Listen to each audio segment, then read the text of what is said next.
Hi, this is Nick from RivetLab.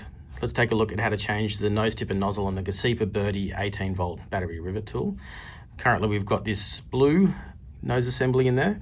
That's actually going to be for a 1/8 or 3.2 millimeter rivet. Let's just swap that out for the red nose assembly, and that's going to be for a 4.8 or 3/16 of an inch rivet. So it's nice and easy to change, toolless design. You just clip this plastic ring off. So just spin that anti-clockwise, slip that off, take off your nozzle here, refer to the manual and check which nose is going to be appropriate for the rivet that you're setting. You just want to slip that guy back over there, and what we're going to do is, as we slip it on, is just pull the trigger, and what that will do is withdraw that jaw case back into the tool. And that means it's nice and easy and possible to just clip that ring back on, let go of the trigger, and the tool's reset and you are ready to rivet a 4.8mm rivet.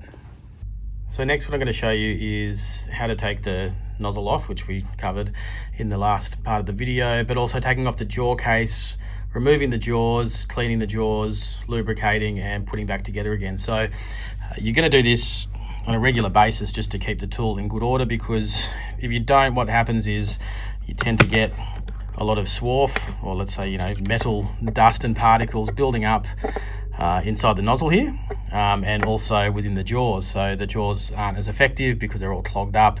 You can also follow this procedure too if you've got some sort of a jam within the tool, and the time that's really going to happen is perhaps if you've got like a bent mandrel that somehow made its way into the tool because it just wasn't installed properly, or if the tool has been overfilled and you've got a log jam of rivets up here. You can follow this procedure to clear that out rather than trying to bash it out or make it worse. So that's the last thing you want to do. So we've taken off the nozzle and the light ring again. Again, a really cool feature of this new tool is it's toolless to get the jaw case off, so no excuse not to clean it.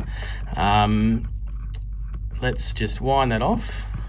I'll show you how this secures when I put it back on, but we'll just go through the jaw cleaning procedure. So nice and simple, that comes off there. You've got a jaw pusher inside the tool here.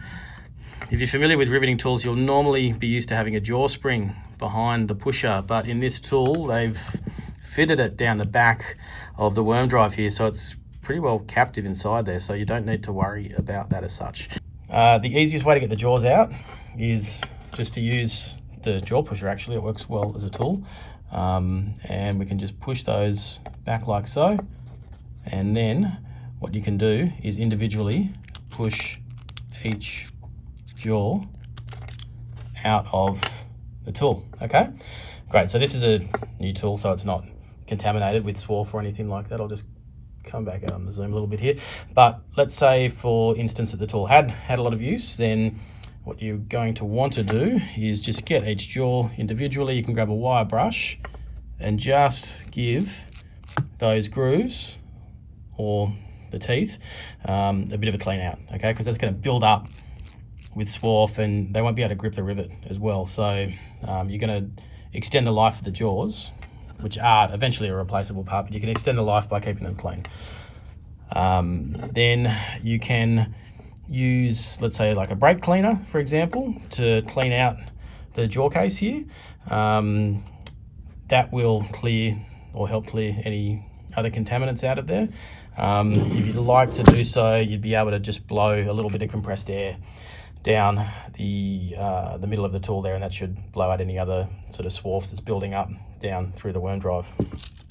Okay, so to put the jaws back in, it's just pretty much a reversal of the last procedure. So let's just zoom in a little bit. The unique feature of the Gesipa jaw case, I hope you can see them here, is the jaws actually fit in these 3 little channels, which is quite neat. So it actually lets you locate the jaws. Now, if you've cleaned the tool out with some brake cleaner, or if it's just been in use for a while, you're probably going to want to lubricate the jaw case. Not the jaws so much, but just these channels. I've got just a bit of lithium grease on here, and I can just paint a little bit of that in each channel. This is going to help place the jaws back in there, and because the jaws are shifting back and forth, it keeps the backside of those in good condition for a longer time. So be careful when you put the jaw back in, because there is a front and a back to it.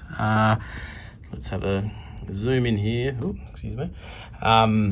And you can see that that is the back of the jaw, which is going to sit up against the jaw pusher. Okay, and then you've got the tip of the jaw, which is pointing at the front of the jaw case. So here we go, jaw case there. Just grab one of these jaws, find the channel that it sits in, just grab that jaw pusher again. It's a good little handy tool for doing this. Make sure it's sitting there flat, and when you push back, you'll feel that bottom out and it'll sit in there with the grease holding it in. Then you just grab each jaw, make sure you put them in the right way with the wedge to the back. Okay.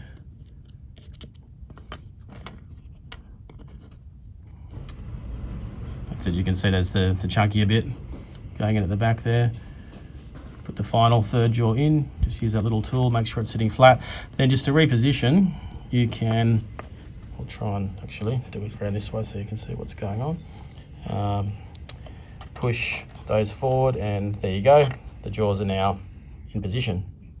So that's the jaw case cleaned and serviced, if you will.